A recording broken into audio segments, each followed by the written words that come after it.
Got one question for you. Are you ready?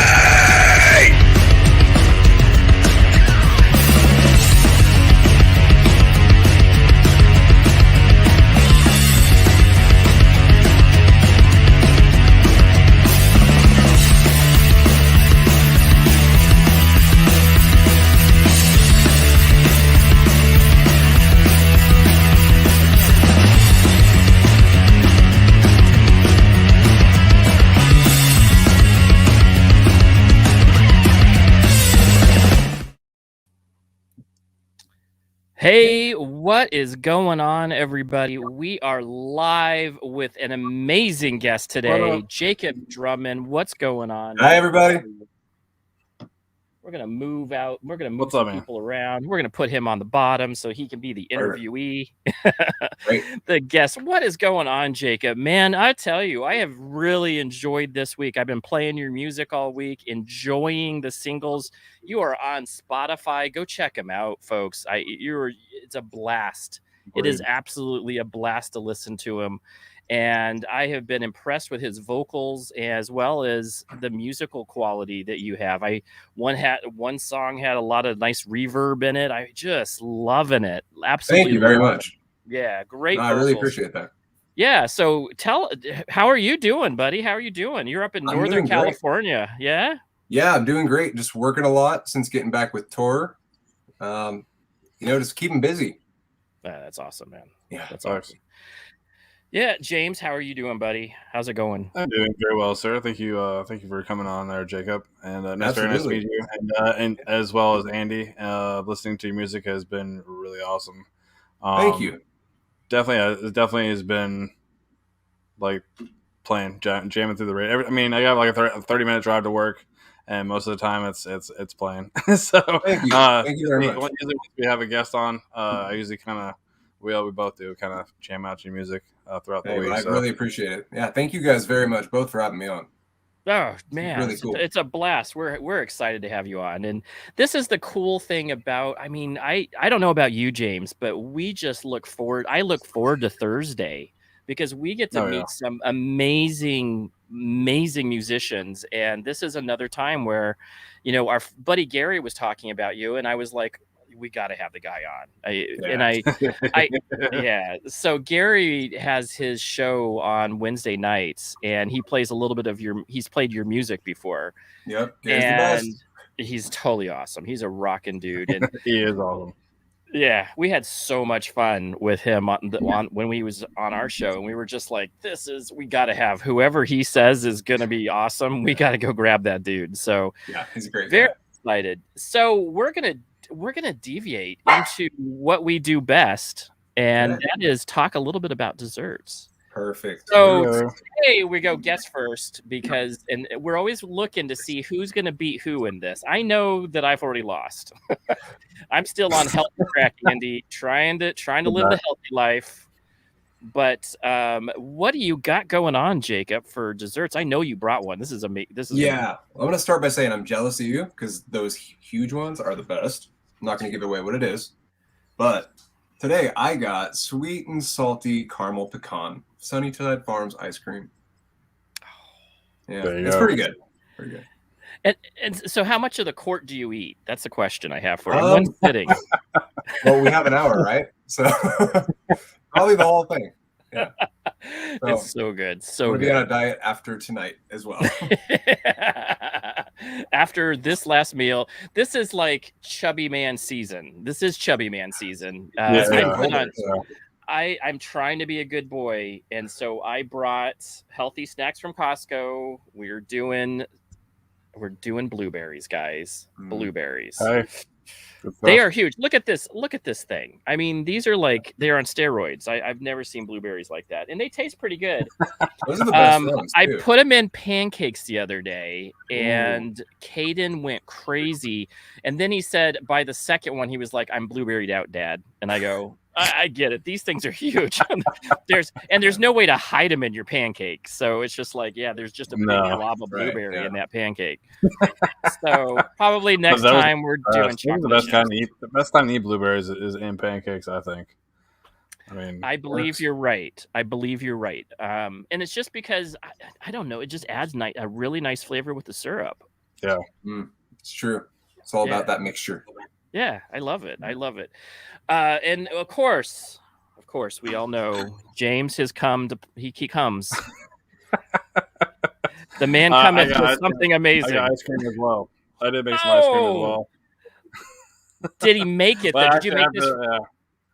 Yeah, it's at work. It's a can't really see. It's a peanut butter. It's like a Reese's cup. It's like half peanut butter, half chocolate. Yeah, it's right now. It's kind of melty because having refrigerator issues, so I gotta put it back in the cooler because I have to turn my refrigerator off for a couple days. So you got I didn't know I had to turn it off. I was getting it repaired, and he's like, "Yeah, you gotta keep it off for like a day and a half, 2 days." And I go, I just made ice cream too. So you have like a pint. He has blueberries, and I have this. You guys have the ultra good dessert. So I was gonna bring. So Christy bought these little pints of Andy's frozen custard, and I eyeball them, and then I put them in the fridge. I'm going, I'll eat it tomorrow. And by the time that I get to open the freezer again, I have 3 other kids that live here. Okay. And they've eaten it in the middle of the night. So I'm just like, okay, I guess I didn't eat it that bad. Okay, I'm okay. But and by the way, Mr. Gary Wolf says that Andy eats net peas for dessert. Yeah, true. I'm surprised he didn't say something about hot dogs for dessert. Okay. He's on it with the hot dog thing. Does he love hot dogs? Yeah, he loves hot dogs. More than anybody I've ever met. It's really strange. We got that. Do you know what's really funny is that we just bought those huge Costco hot dogs, and we're always like, you know what? Now we can have like that whole Costco experience. Like we don't have to go to Costco. We can just eat them here. And then it's just not the same because you get like a little bit. If you do a Chicago dog, you're talking a little bit of that hot pepper on there. It's so good. Yeah, I'm sure. Gary's a huge hot dog fanatic. So says Jacob loves hot dog. That's hilarious. And he lives what, like 4 or 5 miles away, or about 200 miles away. I think so. Yeah, he's about 8 hours. It's about 250. Yeah. That's still. This is the weird thing about California. So you said your bio says Northern California. So my thought behind Northern California, which is totally, when you say Northern California, it's anything above LA. Actually, yeah, pretty much. Yeah. So I don't think about that in my little beanie head. I'm always thinking Northern Arizona is like the north part of Arizona, not the north part of the state. Where in Northern California is San Francisco, it's Fresno, it's Bakersfield, it's Sacramento, and then it's where Crescent City, which is, middle, like right at the border, very top of Northern California. So it could be any one of those places is Northern California. And I was like, oh, he lives over by, that's why he knows him so well. He lives over by Gary, but he doesn't. He's still 8 hours away. Yeah. No, it's pretty fascinating, but I think most Californians would agree with you. Yeah. There's LA and everything above it, everything below it. Yeah. At least that's how I've always felt. And we're Arizonans. So Arizonans go to San Diego. That's our flocking land. That's where we flock to. We don't ever go to really LA. I mean, my sister lived in LA, but we don't really go to LA on vacation. We go to San Diego because San Diego is the resort town kind of thing. So that's our perspective. We went to Cali, which is San Diego. And most people don't know about the rest unless you lived up north, or like we lived in Atwater for a bit. Okay. And I'll tell you, some of that's breathtaking country. Really? Just absolutely breathtaking. Okay, Yosemite, not Atwater, Yosemite. Okay. Yeah. Atwater is kind of like the armpit of, the San Joaquin Valley is kind of the armpit, but of California. It's hot and dry, and there is a lot of peaches being grown and nuts. And the only thing I think I remember really well of that area was the Hershey's factory that's right there near there. But here, it's just so chocolate. Yes, whew, yum. So this is my question for you, and I know that you haven't been gigging as much, but when you go out on a gig, what is your favorite food to be consuming? Like, is it hot dog on the road? Is it what kind hot dog on the road? Somebody said chocolate covered hot dogs. Yeah. Well, when I was on tour, I ate hot dogs. That hot dog thing was just coming out. Yeah. I ate hot dogs, which is why our chat is full of hot dog comments already. These two, I ate hot dogs one time at a truck stop, and they'll never let me live it down. Yeah, I love it. Johnny tells the story of he has a video. He tells the story of I was eating a cold pack of hot dogs from a Flying J, and we're sitting at one of the little RV restaurants that are, built into some of those truck stops. And Johnny says I'm staring at this trucker in the eyes, eating like 8 hot dogs at once. I don't think that's how it went, but he says he has a video, so I don't know. That's awesome. It felt different for me. I was probably just lost in thought. You were like, let me get away from the Flying J. This is a bathroom stop and nothing else. I need to leave. I know they have hot dogs, they have gummies, and that's about it. That's all you need when you're on the road, gigging or just driving around. True. Gummy bears are good. Or gummy. You know what I really like though? I've turned into gummy the Mexican candy gummy, like that powdery stuff that they put on the gummy worms. Oh yeah, okay. Oh, that is so good. Tahim. Oh yeah, I know what you're talking about. Yeah, so good. Yeah, so good. I'm just like, I could eat those every day, all day. Next week's guest is Johnny because they want to show the video. There we go, Johnny. Right on. I'll find you somebody else. Tell the real story. Not a great idea. So Johnny is from Arizona, right? And you guys met each other up north, right? Yeah. I think he found me on Instagram towards the beginning of the COVID times. Then he invited me up to meet him and Wolfman up in Crescent City. We played a show together. Then after that, Johnny invited me on the road with him, and we became best buds and traveled all around the States. It was a bunch of fun. That is awesome, actually. Yeah, he's a great guy. We played some weird shows for sure, but What's one of the weirdest? One we were just talking about tonight, the very first show. Johnny, what was the name of that place? Was it El Rancho? It was like a historic hotel in New Mexico. We were supposed to play he was supposed to play the bar room. We ended up getting stuck playing this really strange wedding. It was like a wedding reception, and the people said like it was like a bunch of rednecks. It was really scary. He tells the story a million times better. He's just a better storyteller in general, it seems like, but it was terrifying. The rednecks were gonna. How does that even happen? How do you go? We have a gig here. Oh no, we would rather you play a wedding. Yeah. The men's side was all straight up wearing like camouflage tuxedos. Oh no. And the bride's side of the family were all like cholas, and so it was a really weird dynamic in the first place. Yeah. And then Johnny said that when they said "I do," they all shotgun their PBRs, which is just amazing. I'm going to have to meet up with Johnny. So Johnny literally lives 20-30 minutes away from me. That's awesome. You should just drive over and get him right now. Just punch him. That's what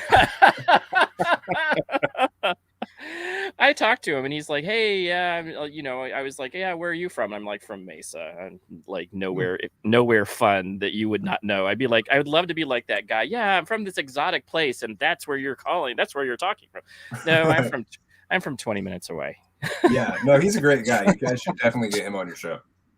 I have persuaded. I am working on it. We are working on it. Maybe tonight is going to say, hey, you know what? I need to stop doing just for a night. I need to stop doing my album and recording, and I need to go on the Tasty Licks music show. Yeah, maybe I should just say a bunch of stuff that he has to come on here and denounce. He has to. Yeah. Well, we already heard about the hot dog incident. Yeah. And the wedding. Yeah. He's got to tell a wedding story. Like, that's so crazy that you go on a gig and then all of a sudden you're like, we're in a wedding. Like, how did that even? I mean, you think about it, this is my special day, and the band, we couldn't get a band, so now you guys are the music, and there you go. And they got Johnny.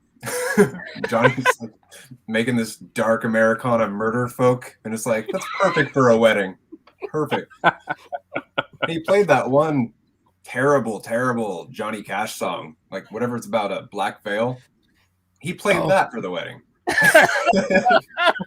It was amazing. That's the best thing ever. And you know what? It probably just went along with the way, because they're all probably I'm a Johnny Cash fan. I would play anything Johnny Cash. Yeah, they didn't seem to care. They wanted us to rap, though. They wanted us to do some country rap.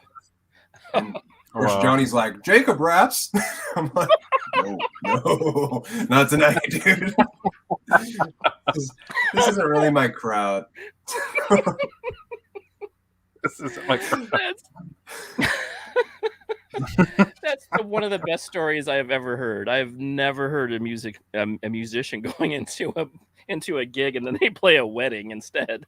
Yeah, it's like, hey, how's it going? Surprise! It's a wedding. Yeah, both of us were just up in the room together, and we're just like, dude, what do we do? What do we do? What do we do? Do we drive away? What the fuck? We're just trying to figure it out. We're so stressed out by this. I would be too. It was the first show of the entire tour. We're like, this is what we have to look forward to. Remember, like in Blues Brothers, where they had to they had to go to the bar and they had to play country, and they didn't play country, they played blues. So they had to sing just whatever country songs that they were into or whatever. So they could throw a beer bottle up. Had to come up with something on the fly. Yeah, that was basically the entire night. Okay, so we're gonna take a step back and say, what was the best gig you played? The best gig I played. Huh. And it can be with Johnny. It can be on the road with Johnny. Yeah, I think it would have to be. I'm just trying to think of which night. That was probably one of the best in terms of most memorable. For sure. I don't think you can get away with that being. I don't think you could have that happen twice. Yeah, we played. Yeah, like music wise, I think my best performance was probably in Sherman, Texas, and I think one guy was drunk and really enjoyed it, and then he tried to get free merch from Johnny and I after for us, his entire crew, and his family. We're like, no, here's 20 stickers, leave us alone. Best we can do. We can give you 20 stickers. Yeah, I thought you had shirts. I saw you had shirts. Okay, well, we have 20 stickers. Wow. That's what we really have. I'm telling you. Those are all Johnny shirts, and those are expensive. He really brought me on the whole tour as like a merch watchdog, and then I ended up playing shows with him. I love it. It was a good time. Yeah, that's pretty. You could just be like, "What size shirt you wear?" Large. Well, we're out. Yeah, we're out. Sorry. Well, I have 3 babies on the way. They're planned out. Well, yeah. Sorry. Nothing will fit you here. Yeah, we had nothing that'll fit you. Oh, we have a 6X. I shrunk all these. These are all mine. That's awesome. Sorry. What was so we're gonna go. I absolutely love your music, and you have I could even say that you're country rock a little bit. That's rad. I could go into that level and say country rock. I definitely feel rock vibe. I really like. I did not expect your vocals to be so. You have a lot of bass in your voice, and I was like, whoa, that was good. And I was like, I could see the whole Johnny Cash thing going. Oh, well, thank you. I could see that, and not Johnny Cash was actually a very talented musician. He has so much range in what he did. He's not just country. He did some crazy stuff. I mean, there was like he did his storytelling tapes. I don't know if you've ever heard any of that. That's some crazy stuff. Is that with about like the Native Americans? Yeah. Kind of different. I haven't listened to those for a long time. Yeah. You're like, I think usually people are smoking stuff that I've ever known that when they were listening to that, like, hey, yeah, you should listen to this. This is amazing. Yeah. I like the message, but musically it wasn't the most entertaining.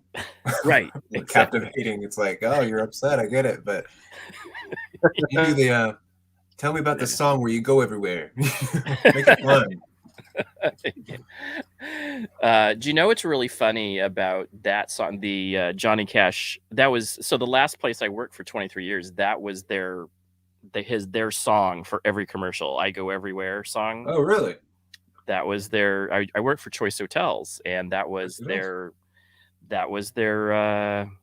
theme song for most of their commercials for a very long time. I mean, it was crazy.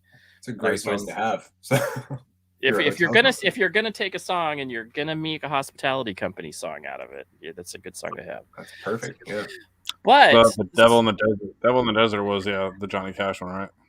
Yeah. That was actually one of the first songs I wrote, and it sounds like it's recorded with a potato. It's so bad.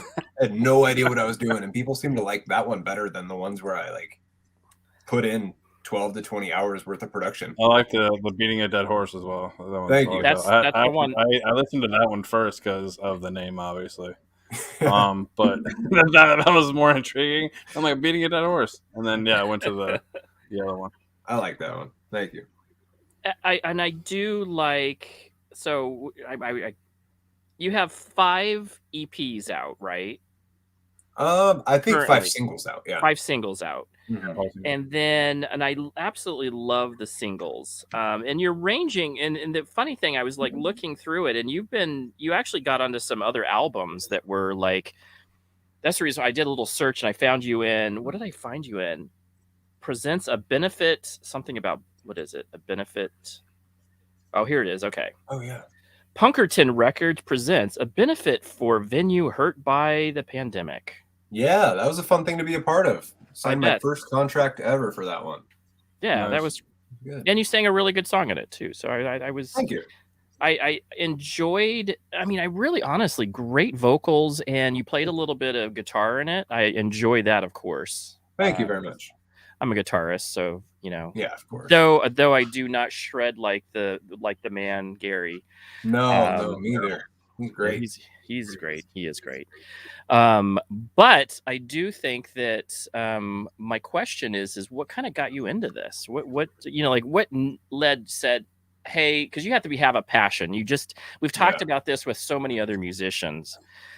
The passion that drives you came from somewhere. Where did that come from? What was your upbringing to get into the music business? I mean, it's a hard business. Yeah, that's a great question. I guess I just always had a liking for music more than all the other people I grew up with. You know, I went to a real small school, decently small high school, and pretty much lived all my life out in the middle of an apple orchard. So there's really not too much else to do. I listen to music pretty frequently, millions of different genres. And so eventually, I think I read something like I think in their website, I think you said your mom introduced you to a lot of genres as well. Yeah. She's probably to blame for it. She got me, from Marilyn Manson, Motley Crue to Shania Twain, so like a little bit of everything when I was young. That's the same. That's why I like that. I like reading that because I'm the same way. My mom would always.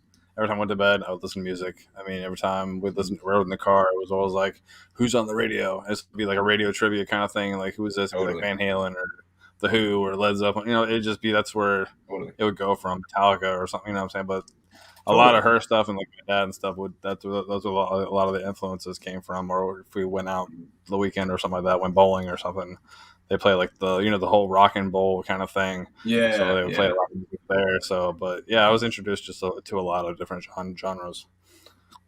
It's a great way of learning the good stuff. I really got hooked on the '80s, and I think it's probably their fault. Like, same. I love a lot that of that and like Motown and like the golden oldies kind of thing. See, I remember the 80s as the music that I listened to when I was in the 80s.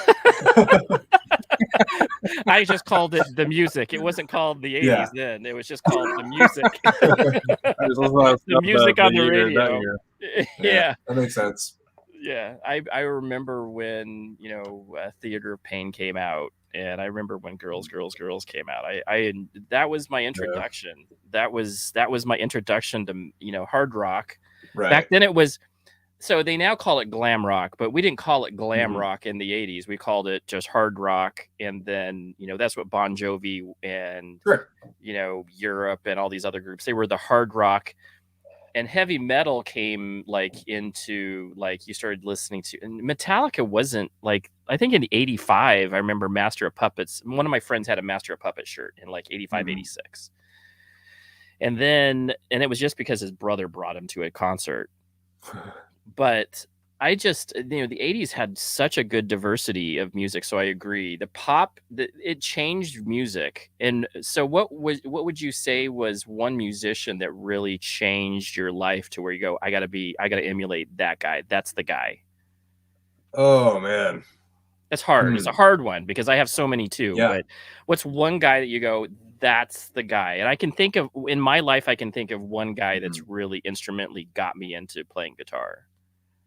I can think of one band and one individual guitar player from a different band.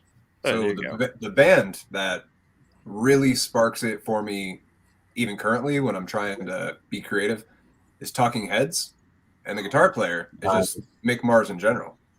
Yes. There you go. Rad guitar player. Yeah, very nice. Amazing. Can't figure out how to make his sound no matter how hard I try. But I especially like when you go Kickstart My Heart, and that the first part where it's like on the top of the guitar and he's pulling that string while he's playing it. And then he's like, and it's almost like they're tuned down a little bit, so they're not perfectly on the standard tuning. Yeah, so you're must be. It has to be. And I've been trying to figure that out. I've been playing that for so long, some of those riffs, and it never sounds exactly like the album. No, I tried. I got down tuned to D standard. Yeah. I steal my little brother's guitar so I can use his whammy bar, do a bunch of dives. So Gary said you got to be out of tune slightly. Whatever, Gary. He knows. Probably knows. I bet Gary's playing it with one hand right now. And he probably is. He probably has his He's like, hey, man, this right is now. one hand. What are you guys talking about? They're playing it right now. Yeah. He's playing it right now. He's playing it in his sleep. He's been playing it. That's what's so cool. He's a really great guitarist, and he has a guitar collection. I thought so. It was up between Chaos Guitar and Gary. Now, Chaos Guitar actually does it for a business, so I get why they have so many guitars. Yeah. However, Gary is just a player. He's just a player, and he has Gary, why do you have so many guitars? I'm There's a guitar case that looks like a spaceship. It's crazy. I know it. Did you see that? Oh yeah, that's crazy. That was awesome. That was the best guitar case I've ever. I mean, I was just like that thing. I want to. That's right. I want a disco ball in a case. That was a glow in the dark one too. That was a glow in the dark. Yeah, Elon's gonna take it to Mars. Just fucking get in it. Play in front of the Martians. He's gonna actually be surfing with the alien. Probably is. Right. I was thinking about.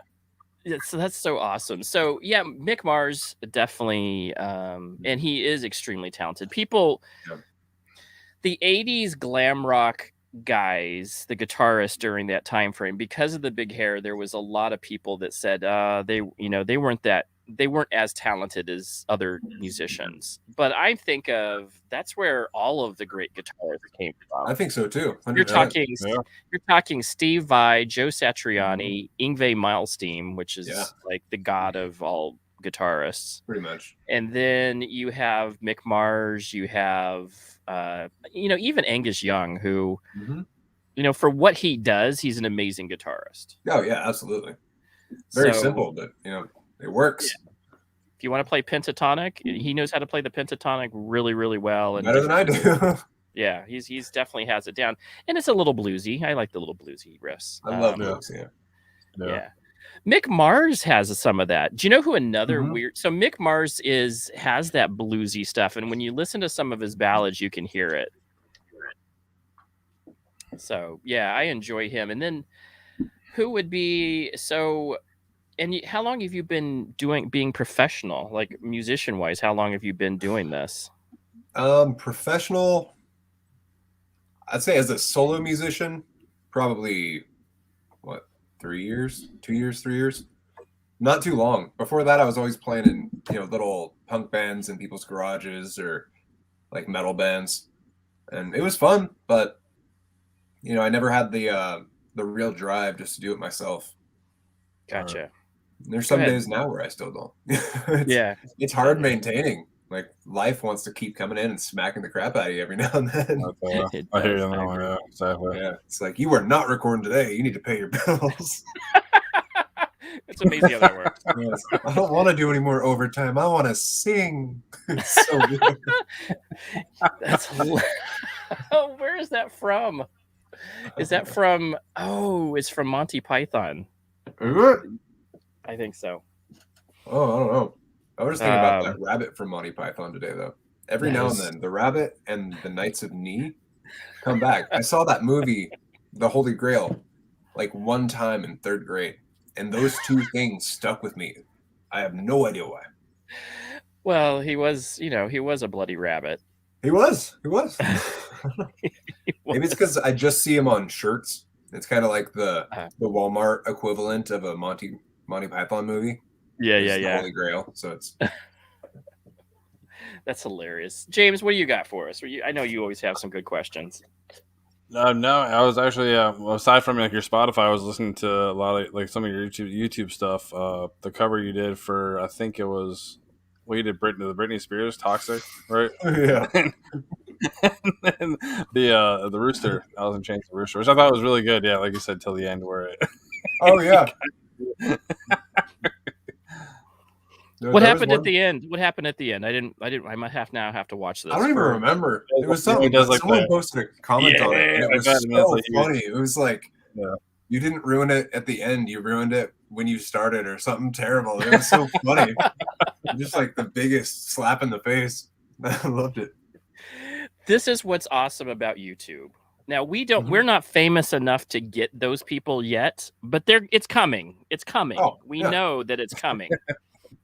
I have like 103 subscribers or like 98.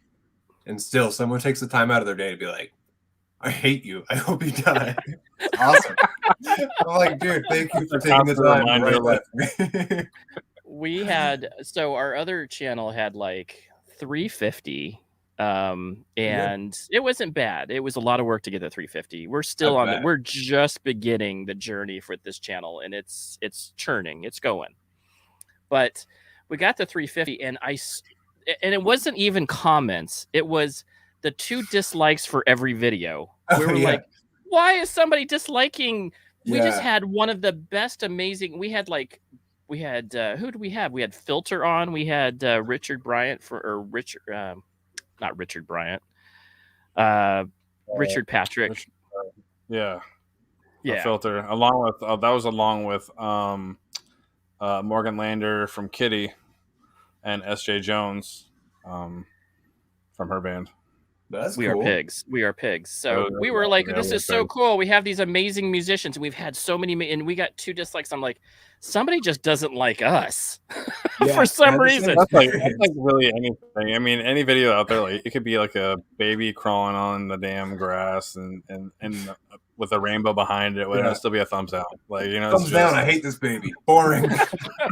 unicorns and whatever all around and thumbs down. Stupid. Hate it. Totally. It's crazy. This is happy. I'm not happy. I hate it.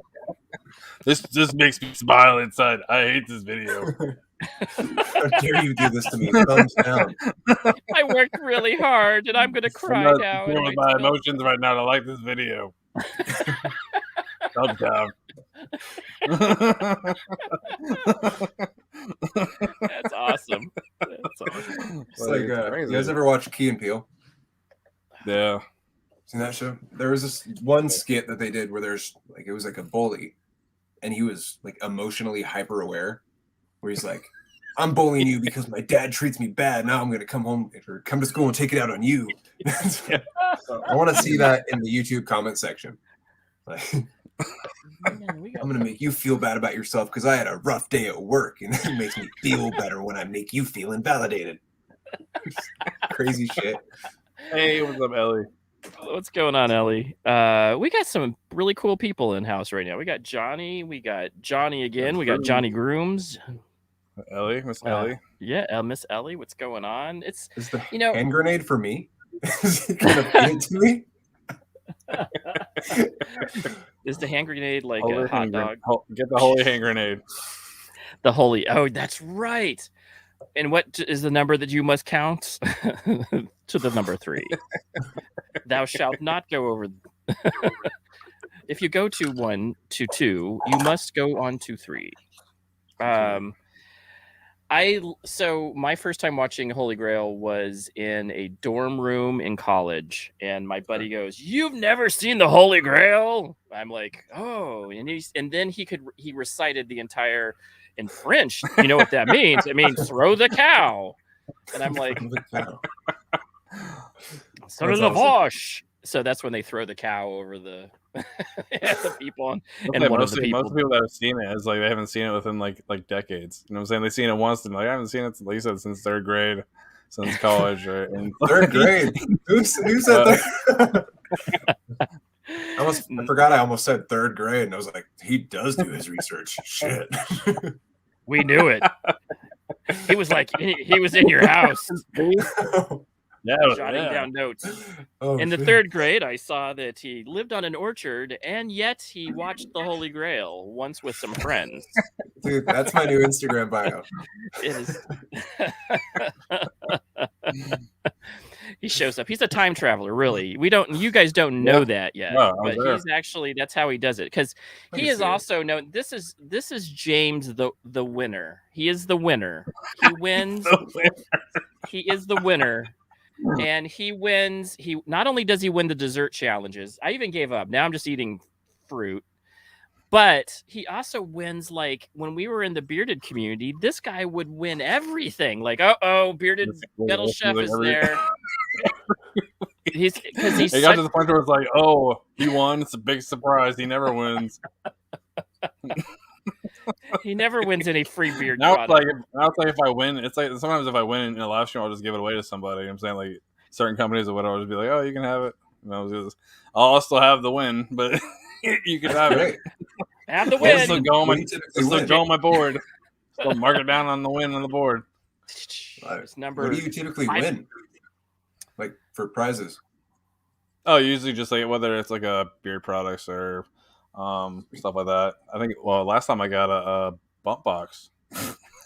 That's crazy. That's just crazy. I heard about that. Got a bump box. It's a $300 bump box. Like he just. That's rad. That is cool. It's like It's like the '80s came back, and now they're just putting in like you can do Bluetooth to it. Oh yeah. Well, it was like one too. It was like I didn't get it's funny because I didn't get the one that was 4. I think it was I forgot which one it was. Like I forgot what it was. Anyway, but you have to like tag so many people, share it, whatever. So I think every day I tagged like 100 people. I think I must have tagged like make sure you get it. A couple hundred people. Like I think maybe like at least 1,000 people every day throughout till the thing was over. And I I wasn't the winner, and I was like, oh, whatever. And so, but they had messaged me and they said, hey, being that you've we saw all the work you put in, we'll send you not that one, but we'll send you like the standard kind of model of the cheaper one they had. That's cool. Which is still like $200. You know what I'm saying? But still, like, it's like we noticed that you tagged 1/8 of Instagram. On Instagram. Instagram. We feel really bad. So we saw that you really tried. That's awesome. Beautiful. Yeah, we saw you tagged everybody on Instagram. So, I like that. That's a good company right there. See, that's what James is. He's the winner. Really cool. He's a winner. He's a winner. That's the reason why you have him on the show. He's a winner. Like, you can't go wrong with James. I mean, he's a winner. You lost and you still won. So that's right. Yeah, that's right. Amazing. It's like when I unboxed, I did a live on Instagram, and I think they came in. They're like, "Oh, what do you win? What do you win this time?" That's so rad. That's like I won a butt box, and they're like, "Oh my god, just win!" Bravo, man. He was the winner. Awesome. So in a former life, we used to do, and I think you still kind of do I don't do it anymore. I still have a ton of product, but we did beard grooming products. That was our former channel. And then weirdly enough, so I had a pretty good sized beard at one time. And then we realized that the music thing was ultra fun. And we decided we just kind of fell into this. We one of the people was the Tanya from Kitty, and my sister's a publicist for musicians. So we were like, hey, why don't we try this out? We really had a good time.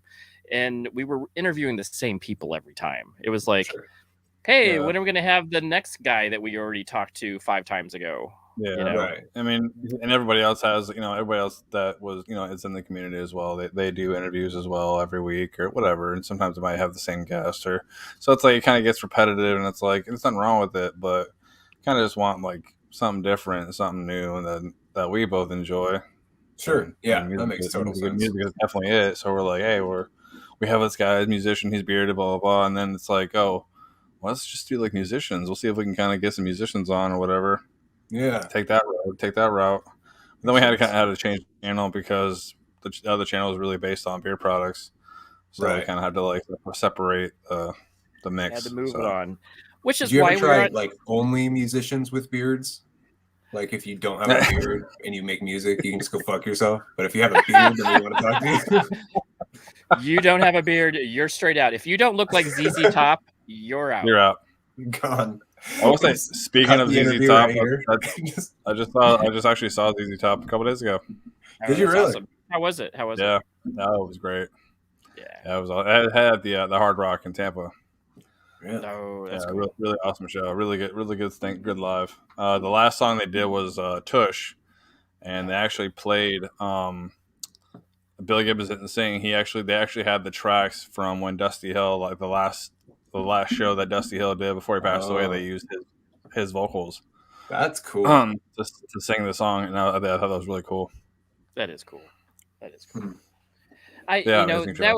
That's a musician that and if anybody gets a chance out there, he's one of those guys that band was playing the Mexican weddings, the new Mexican weddings too at one point. I think we all go through those, right? Like until you like have been in the industry for a bit and people get to know who you are. And it takes, my sister said this, it just takes time. You don't know when it's going to happen. It just takes time and some following.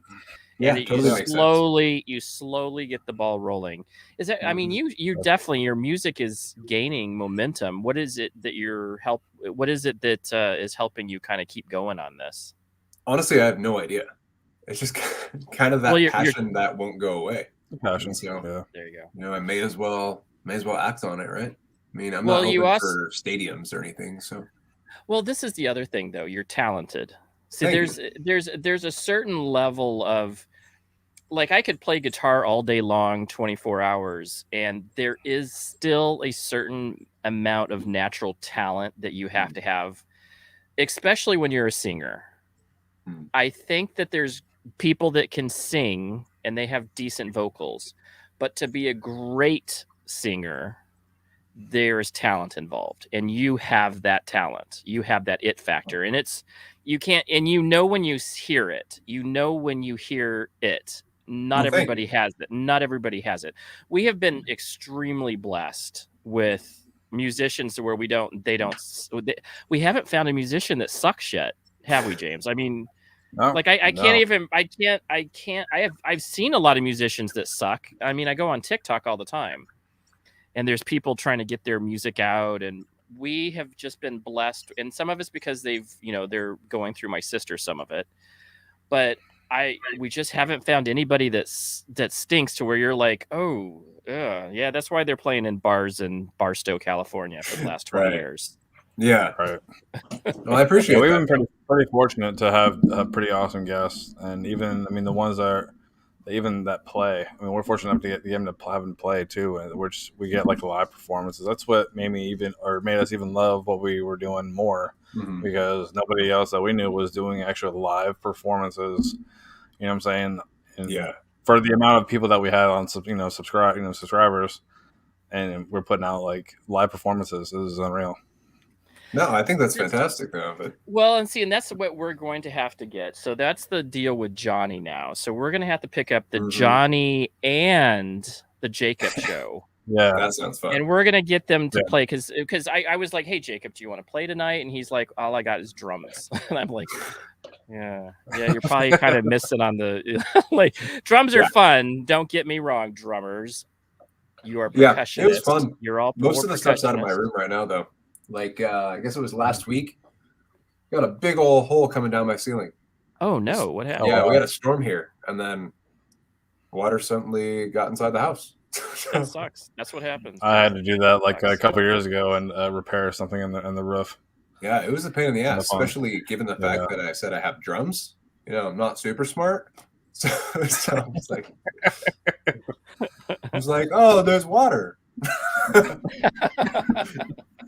I know you're you said you're a multi-instrumentalist, right? How many instruments do you play? I don't know. I play guitar, drums, bass, upright bass, banjo. A little bit of piano, not too much. I think that's it. Ukulele, everyone can play that, Okay, so I'm going to tell you this. Have you heard of the ukulele that he's like the god of ukulele players, and he goes on tour and he can play like Black and Black on ukulele, and he's like, I don't know what the name of him. And I went to his concert. He is like ukulele players went to have their ukulele signed by this guy. Seriously? It was my sister knows him, and she's the publicist for this guy. And he is phenomenal, and I can't remember his name. And she said it the other day on somebody's show, on Chris's show. And I'm like, but you would not think that people would be like, ukulele is, that's kind of cool. I hear some Hawaiian music with it, And now it's kind of making a big deal. It's now becoming a thing. Yeah. And this guy can play AC/DC on ukulele. I mean, it's just crazy. Oh.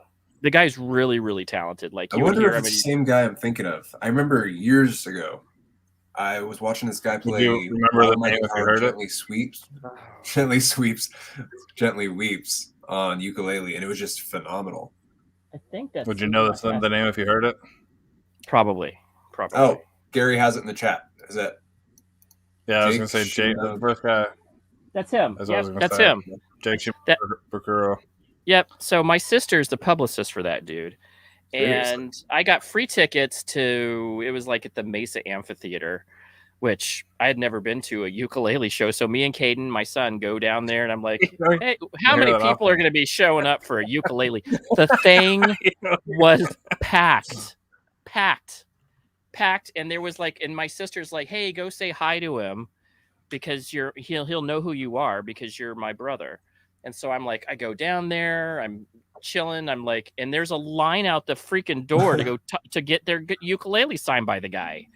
I'm like, Nikki, I can't even, like, I'm on the phone. I said, Nikki, thank you for these tickets. It was awesome, but I can't get, this guy has like this guy's like famous. He's like the ukulele to the stars. Damn. it was crazy good. I mean, and everybody knows who he is. Like Gary knew who he was because he's that famous. I mean, he's just a phenomenally, and it was packed. Like there was I think it seats like 700, 800 people. Whole thing was packed. Like no room at a ukulele concert. And I wasn't expecting him play as well as he did. I was just like, is he gonna play some like Over the Rainbow stuff, like whoever that chubby Mexican guy or the chubby Hawaiian guy was? Israel. Yeah, Israel. That's gonna piss some people off. There's your next bad comment.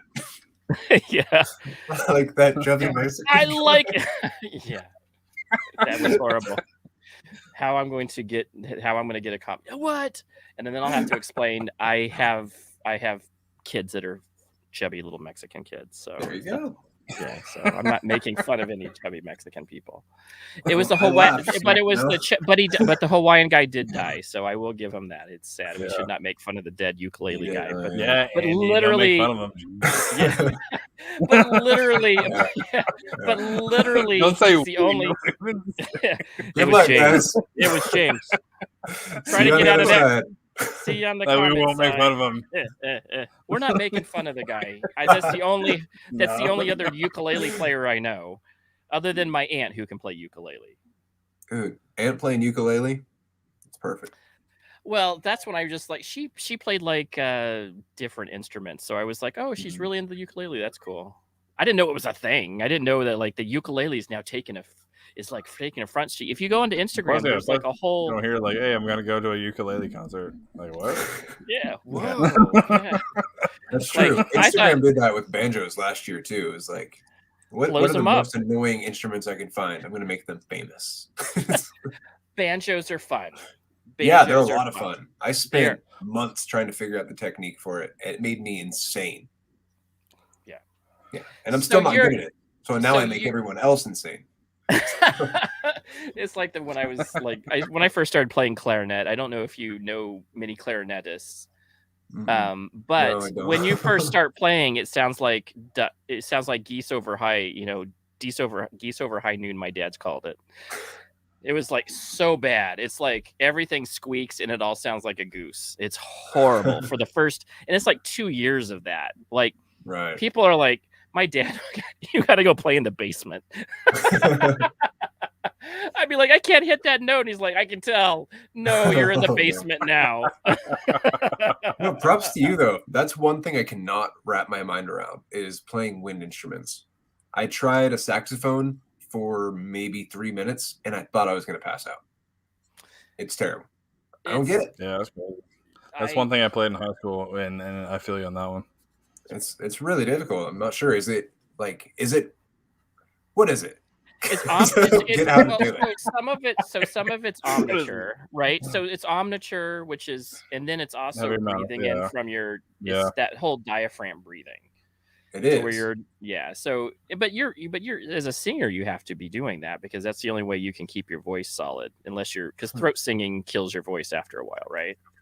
I guess. I don't know. I'll try screaming into a trombone or something. Try to figure it out. Now, I will tell you this, that I had a hard time trying to pick up. For band, they let us play like a brass instrument, and I could not do that. That was really difficult. And there's a difference?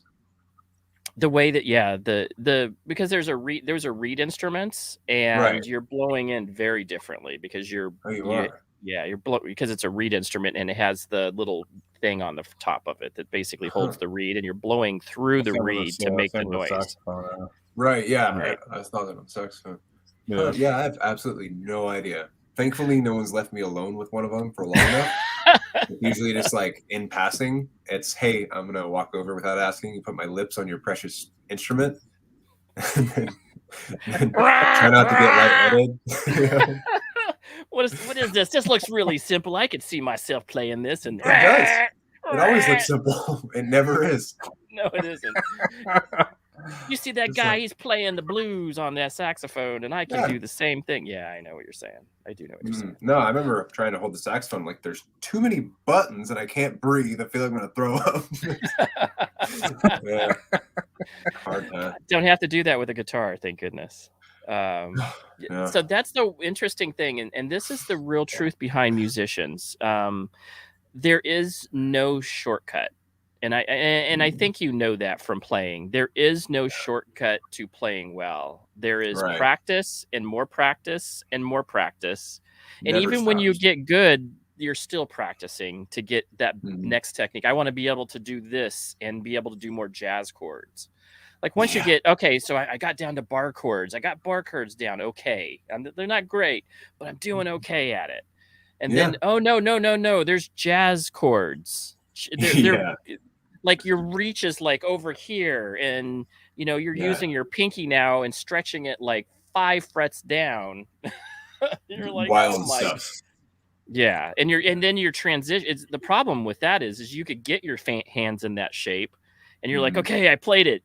You can play it once.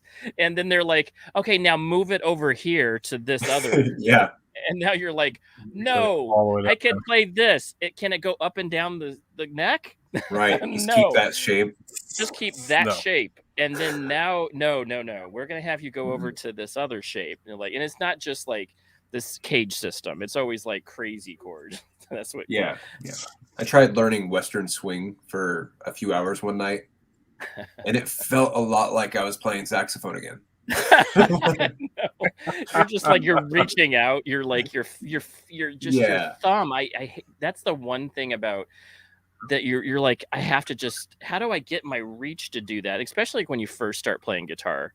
Yeah, you're like, you don't realize how much technique really is involved in playing guitar until you start really playing it seriously. And it's really strange. And then it's strange when you figure out your own way to do things. And over time, as you progress, you learn to do things like jazz chords and realize how wrong and fundamentally incorrect your own technique is, and that you have to relearn everything in order to play properly. Well, right. Because what is the first, I remember when I didn't learn on the tips, I wasn't playing on the tips of my fingertips. I was just like being sloppy.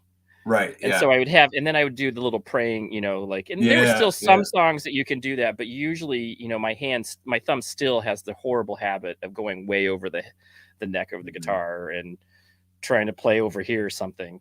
But when you start learning the better technique, that's when you can start flying, and your arpeggios go better and everything starts going better when you start playing. But it just takes, like, you have to relearn. You do. You have to just relearn. That's really strange. And then the advice that no one ever wants to take is doing it slowly will make you faster.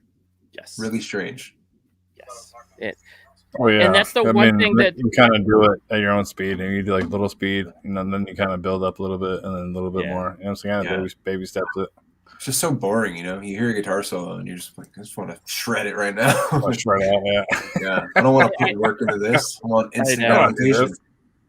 And that's the real truth behind it. Guitar is one of those things where it's just like vocals. To get a good vocal range, you have to practice a lot to be able to get 2 or 3 octaves. There's people that can go 4 or 5, but just to get 2 or 3 good octaves of good vocal range, you have to practice a lot to get to that. And people don't realize that that's because it's not about just hitting the notes, being able to sustain the note and not make it go flat or sharp while you're singing. Definitely. And that's where, like, when I was hearing your vocals were so solid, I could tell that you've been doing this for a while. Thank you. Yeah. And you had really good range. You really did. You had good range because your basses were really good, and I could tell that you were going up into upper, a little bit higher registers, which was awesome. Yeah. Well, thank you very much. I appreciate that. And I know that takes. I know that takes work. My mom's a chorus teacher, so. Oh, perfect. Yeah, I mean, there's, it's not flawless by any means. There's like probably 80 different tracks that have been deleted before I settle on one. That's the way. So they're all over the place. This is the funny. So, are you really? Are you a perfectionist when it comes to the music, or are you like, okay, that's good enough? Yeah. Yeah, I'm definitely falling along the lines of that's good enough, and it matches to the best of my ability what I hear in my head. I'm not at a point where I can make everything that I envision into a reality, so I just settle. Right. Right. And well, that's the big thing there is that my dad, who we've had on, he's a perfectionist. He has a hard time releasing stuff because he's so worried about somebody noticing that he didn't play, he hit something that he didn't want to, or that it doesn't sound as crisp. And what's interesting is that I've actually enjoyed my dad's just raw piano. He has a MIDI board on his piano, and he'll go MIDIfy it, throw it into Pro Tools, and then, create an orchestra, which is awesome as well.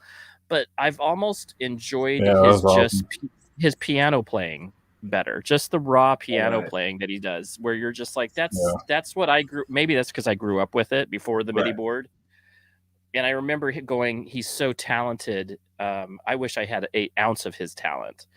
And because he's just so good at it. And musicians have that focus and I think it's creativity that goes. And I'm sure that's what I heard in your pieces, that you had creativity, especially like the delay song, where you had a little bit of reverb or delay in the background, where I could tell that I was like, oh, that sounds so cool. And the only reason why, because when you think about it, it's hard to actually recreate that and to make it sound you're in like a cave. That's kind of the cave sound. I call it the cave sound. But to make it do that and get the right type of, to where it doesn't sound drowned out, and then the echo just keeps sustaining for too long, to set all the delay on that to make it sound great like that is really difficult. Thank you. Yeah, no, that's a lot of fun. That one actually just came about. I think we're talking about the chorus of Solid Ground. Yep. And that one I had downloaded a bunch of free trials of, I think it was Wave plugins. And I was just going through them and just messing with the settings. And I'm like, oh, that actually sounds cool. And then it made the song go in an entirely different direction. So it was just like a Bob Ross happy little accident, Yeah, little happy little trees. It worked. Yeah. Just gonna paint that into some reverb. Now we're in a cave. I like that. That's right. But that's what's so really fun about music, is you can just do little things. And that's the thing about guitar. Oh yeah. That you can do. The difference between a really heavy-handed guitarist, metal guitar, to somebody who's playing maybe some jazz is just sometimes just settings to make it sound a different way. Completely. There's definitely different types of playing to it, Yeah. But it's still, I know that you put a little bit, you throw that gain all the way over, and then you put even more distortion and overdrive on it. Yeah. That thing's going to sound heavy as heck, and you're going to be you're going to be, Diamondback Dave just playing away. Yeah. Or another guy could be playing that same thing and it sounds like bluegrass. Yeah, that's very true. I think it does have to do something with the player as well, There's lots to do with the player. Yeah. Lots to do with the player. Guitar is one of those ones that a lot of people are good, but there's very few technically great guitarists. Right. Like where you see like Satriani, Steve Vai, Yngwie Malmsteen, and Van Halen. If you look at the technical, as technique goes, they are technical musicians. They had it down. They had what scale patterns. They knew the Lydian scales. They knew the Mixolydian. They knew when to throw it in, when the what harmonics to throw in sometimes, where a lot of us maybe didn't do that. Like technically sound musicians. And then I noodled around and I played this. Yeah. Some of us learned from YouTube. Some of us still read tabs, Yeah. What was interesting to me is, and I'm sorry, I'm stealing this, but what was interesting to me is I found out that tabs happen before the actual musical notes. Wait, what? I thought that's a truth. The tabs were written, music was written for the guitar in tablature first before it was actually noted. Yeah. Wow, that's wild. And the reason why I know that is because there's this guy on YouTube who does the history of guitars. And that's what he said. He said, yeah, believe it or not, tablature came because you would have to know where you were playing at. And some of those musicians the notes weren't created yet, like for where you put them on the stands, because there was nothing written for the guitar at that point. So it was just like on this spot on the fret, this is where you put, and it was like lute music. Because that's where all the guitars come from. It's all lutes and crazy stuff. That's amazing. So I'm just gonna be Okay, tablature. That's not like an easy cop out anymore. I'm just like I'm paying homage to the earliest form of written music. That's what you're. So, that's why I'm going with it. Like you weren't cheating yourself. You were just learning from history. I was. And I've been learning, a few different rap songs as an homage to the lute.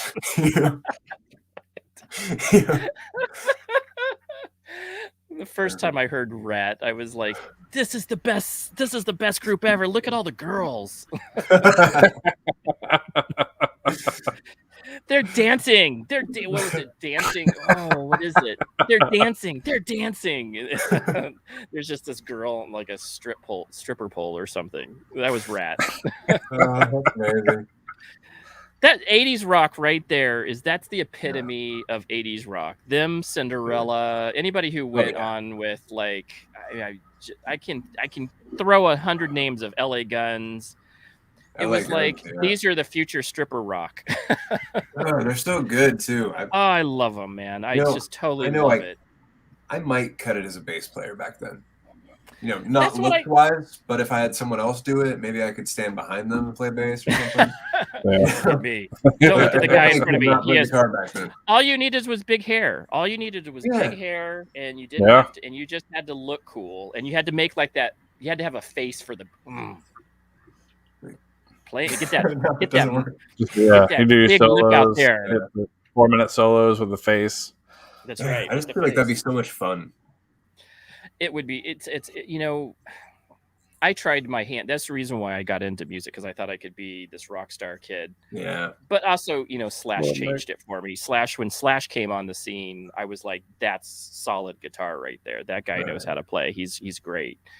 But what I also think is that it speaks to you. Music speaks to you, and that's what I think that's when you're saying what you're saying when you say I'm passionate about it, is that music speaks to you, and being able to tell people about that story that you have in your heart, in your head.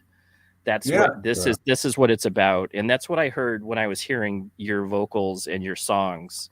I could tell that this is something coming from a very creative side of you, and being able to be an outlet to, and being able to put it on Spotify is such a deal. Like, it's crazy, huh? They just let anybody on there now. They do. It's kind of crazy. But what's kind of cool about it, though, is that only the best, it's one of those places where only the best will survive.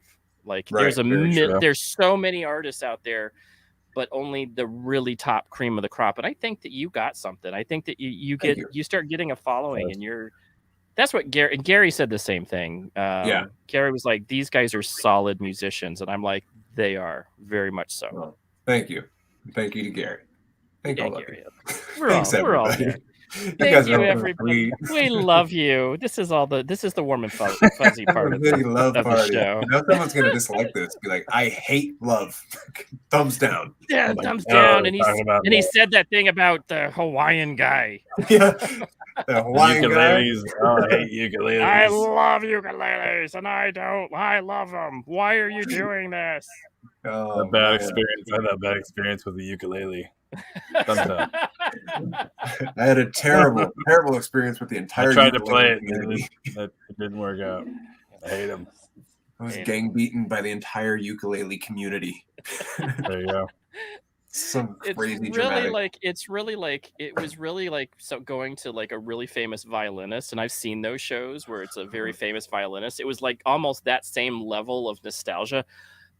There's our god of the ukulele. He is right there, and I'm getting he was signing ukuleles. I'm like, when did that become a thing? And this was like 6-7 years ago. Dude. I was like, when did this become like, I mean, he played really well, and I was like, wow, this is really cool. He's playing AC/DC. But I wasn't like, hey, I'm going to go get my guitar and have him sign it. Like, you have to be really, really passionate. And these guys are the most passionate bunch of ukulele players you've ever seen. Have you seen two cellos? Have you heard them? Cellos? Yes. They're two cellos. It's a band called Group. It's called Two Cellos. I don't think Look up Two Cellos and like Thunderstruck. They do. Like after we're done, check it out. We will. Yeah, it actually is really, really super good. I cannot tell you how super good it is. It's like, I'm a big AC/DC fan, if you can't tell from my background. I just typed it in, so I remember to watch it after. Yeah, it is super, super good. But you play stand-up bass. Now, did you play stand-up bass in orchestra? No. Actually, I was a big fan of rockabilly and psychobilly music. I wanted to figure out how to do it. It's such a prominent sound in that genre. Yeah. So for years of my life, I kind of taught myself to play it by going into this music store out in a town, Auburn, that's by here. And I would just go in and mess with it for 5-10 minutes at a time. And then finally got my hands on one and just started annoying everybody with it. I love it. I love it. So my son is a stand-up bass. Really? And he plays in the orchestra. Nice. So okay. He's like me when I was that age with clarinet, where I'm not sure if the stand-up bass is his thing yet. Yeah. Like, it could be his thing later down the road, or the electric bass. I'm figuring that if he gets into electric bass and then gets into a band, he'll be an electric bass guy for the rest of his life. You're gonna save so much money if he goes electric bass. I know. I saw the price of stand-up basses. I was like, oh yeah, this is the. I said, what's the intermediate? Because I don't want to buy a beginner bass, because you'd be like, oh, we bought the cheapest bass we could possibly find and it fell apart. That's what I did. Yeah. Got it for $600 on Facebook. Yeah. And it probably does it still last? It makes a lot of noises. It makes bass-like noises. For recording, it's definitely not the best, but right. I mean, I'm more than happy with it. Those things are crazy expensive, and you make the sound. I was looking. This one lady was like, "Oh yeah, it's like $6,000." I'm like, "You mean basically a car, like a used car?" Yeah, it's like a car. But where's the cheaper versions? Oh, this is it. Yeah. Guess we'll be renting for a while. Yeah. I think that's bad. Just look up the strings on them. They're ridiculous. Definitely don't go into it. Definitely make sure it's contained so it doesn't get hurt. You're renting it, otherwise it's $6,000.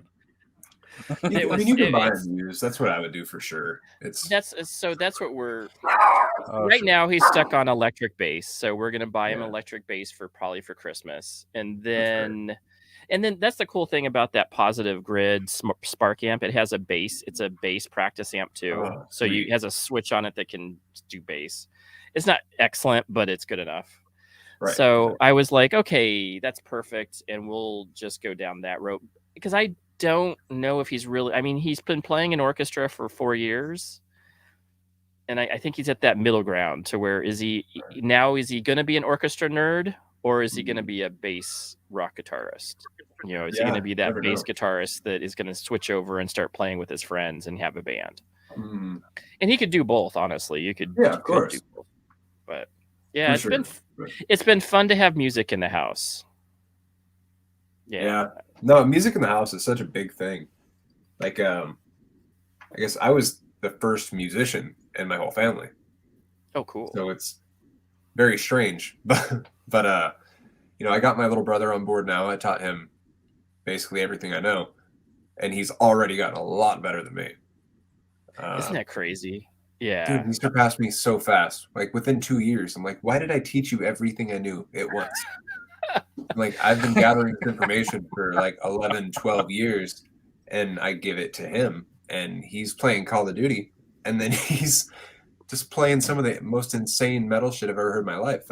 He's sweeping, he's playing full behemoth solos while I sit back and I'm like, oh wow, yeah, I'm I fucked up on my B minor chord again today while I was switching between B minor, A minor, E. And my fat finger got in the way, and he's just like, 2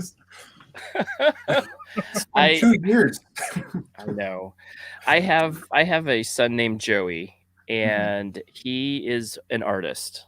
He just picks stuff up. So we gave him a Yamaha classical guitar for 200, nylon string.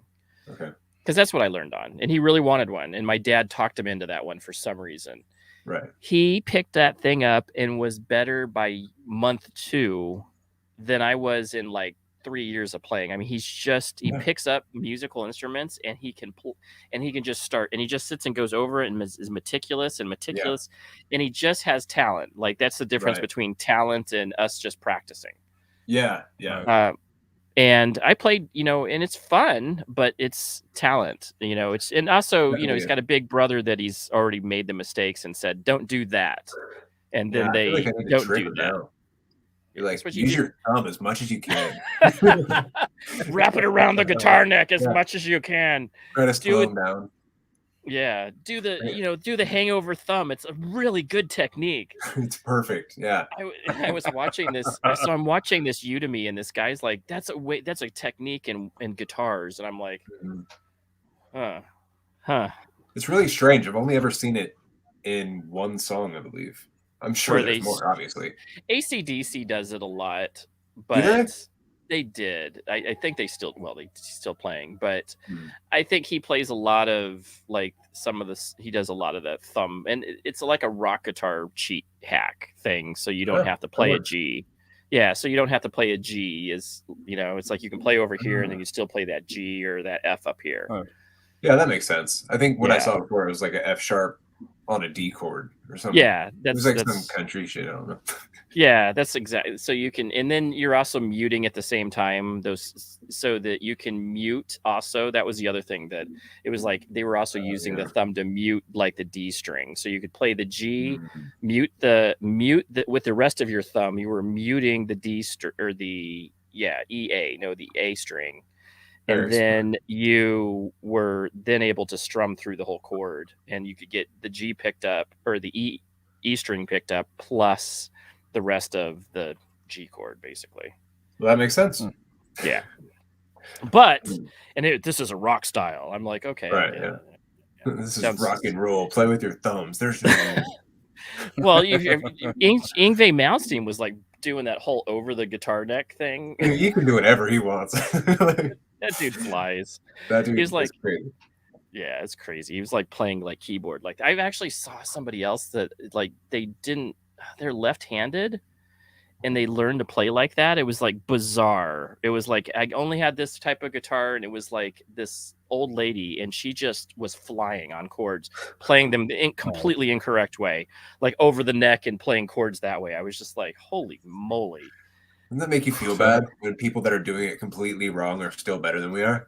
It makes me insane. Yeah, I've seen people play with their feet, and I'm just like, that dude's jamming. Like, he's playing some blues slide. He's playing slide guitar, like just amazing slide guitar with his feet. And I'm like, yeah, I sound like they're going crazy, all Sonic Youth, just beating their guitar with a drumstick, and it sounds great. That's Instagram for you. That's Instagram. There's like always these guys. There's like one guy I follow who's like hooked up a bunch of junk, and he has a harmonica in front of it, and he's like beating a drum and like, this dude's crazy good. He's crazy good. And you're just like, I can barely play, Stairway to Heaven. No. Yeah, I don't get how people get to that point. Like, I get bored of playing guitar after 10 minutes. Someone can sit down and hook themselves up with different drums, actually, maybe that's what I'll do tonight. I literally played, and we got to get out of here. I can play guitar for 4 or 5 hours straight. I will pick up my guitar, and I'm really, really passionate about it. And I've been playing like 30 years now. So I really, really love my guitar. It's like my baby. And so my wife gets really tired of it and has told me to go in my closet, which is why you see the amp behind me. It's in my closet. You can go play in the closet now. Like, she'll come home and she'll be like, oh no, there's Jimi Hendrix again. He's gotta be like, God, Mom, I just want to play music. I just want to play. Dude, I used to feel that way about guitar, and then this last few months, it's just been straight drums. I don't know why. It's just flailing. It has been so much fun lately. Yeah, see, that's what's fun though. Is you're learning a new instrument. It's new. Maybe it's new. Right. Yeah. That newness factor is always a factor in it. Then you go back to playing guitar and go, this is fun again. Yeah, exactly. I think I've just played it so much for so long. I just need a break for a little bit. It is 8:20 my time, folks. I know that it's like 11:30 at your time, Mr. James. No, it's 10:20. 10:20. What is it? Yeah, that's right. That's right. Because I am not on. This is the freaky thing about Arizona. We don't switch times, so it messes up your everything. Because it's fine if you live in Arizona because you never switch clocks. Right. But I talk to, when you're on YouTube, you talk to everybody from some other zone. So it's like, so tonight I was like, oh, originally I said 6 p.m. because that's the time that it normally is. Yeah. On when it's not daylight savings time. So now that we're on this freaky time zone, I'm like, oh, it's 2 hours, 3 hours. And you go look up on your phone. What time is it in Florida? That's what I did tonight. Time in Florida. Oh, it's only 2 hours now. So, but yeah, what a fun time. So I'm hoping this was a fun time, man. This was fun. Thank you guys again so much for having me. Seriously. We're just, the biggest thing for us is to have a blast when we're talking to musicians. Cause this is I know that most musicians get the same questions, and we asked a few of the same questions. How did you start guitar? How did you start playing? What? You said you assume I get interviewed by anybody. Well, now you've been interviewed for sure. And and you've also been, you're never probably going to be interviewed again about food. Probably not. Speaking of which, I didn't see you guys eat any, but look what I did. It's empty. I ate all of my little blueberries. Mine's right now is like, mine's melted right now. I gotta put it back in. Dude, I know. I started like drinking mine halfway through. Like I can get like spoonfuls of like melted ice cream. It still tastes good. I don't care. I know. So my people who know me know I have a grandson, and he is every single day it's ice cream. Because great diet right there. Yeah, well, he has Down syndrome, and he only eats like he doesn't eat solid food. So for a dessert he's suckered grandma, which I'm like, I won't even do it. I will be like, no, you don't need ice cream again. And now he's like, he wants me to. He'll get home at like 2 or 3, and he'll go, Grandpa, call grandma to tell her how many scoops of ice cream I want. And I'm like, no, I'm not even gonna call her anymore. Like, I don't even want you to have that much ice cream. How could somebody eat that much ice cream in one sitting? And he he will eat it and gobble it in like 2 minutes. And it's like an entire pint of ice cream. And I'm like, there's no way that's good for this kid. No way that a pint of ice cream in 2 minutes is something that he will inhale it. And I'm just like, that's not like, he should not be hungry eating ice cream. This is like a dessert. Ice cream's so good. It is really good. It's every time I eat it, it's like I forgot about how good it was the last time I had it. Especially with some of the new stuff. So, like, what did we have? The PB Jammer thing, the peanut butter topper. It was like Ben and Jerry's toppers, and they have like a layer of something on top of the ice cream, and it's like this one was peanut butter and jelly. I'm like, oh my word. And I've had it in the Andes ice cream, the peanut butter and jelly, and it's like, it's legitimately good. You're like, holy moly, why don't, like, screw cookie dough, peanut butter jelly is right where it's at. There you go. That sounds so good. It really is. Anyway, we're out of here, guys. All right. Thank you guys again. Yeah, no problem. And where can we find you, Mr. Jakob Drummond? Where we see you on Spotify. What other places are you at? JakobDrummond.com/links has every single link you'll ever need. But I'm on Spotify, Instagram, Twitter, TikTok. I think that's about it right now. Very cool. So go look him up. He really is an amazing musician, and the fact he just told you that he is a musician, and the fact that he just even picks up just random instruments and starts playing because he wants to be able to play better and have more musical talent and add more to his repertoire. That's the sign of an excellent musician, and his vocals are, again, really, really good. I think they're so strong and those are things that I really look in having a chorus mom. So when you have a chorus teacher mom, I know what bad vocals sound like. We've had no worries. We're glad you're here, though. So sorry I didn't talk much, but I enjoyed listening. Absolutely. I mean, thank you for just joining in. Yeah. Hi to everybody. Yeah. Cool. No worries. We appreciate you all coming in. And again, we enjoy our guests the most. Any last words, James? No, I just want to thank you guys again very much for having me. James, sorry. Jay, yeah. No, I just always enjoy it. I enjoy and food, enjoying some good desserts. I mean, how can that be Absolutely. And this is the time where we know it's time to end, when James's microphone starts fading out on us. It's time to shut up, Andy. And is it now fading away? You hear me now? It just did. Good. Oh my God. It's always at the end. It's always like, this is the time when Andy gets the hook. James's microphone has finally failed. Or the internet. That sucks. It was going good. It was going really good. We did. It was to the last minute, and Andy needed to shut up. So, Jacob, again, thank you so much. Go check him out. Next week, we have yet another awesome musician, found us by Chaos Guitars, actually. So, there you go. Very excited. So, we will see you guys next week on the 18th, and stay tasty. Thank you guys very much. Yeah, no problem, man.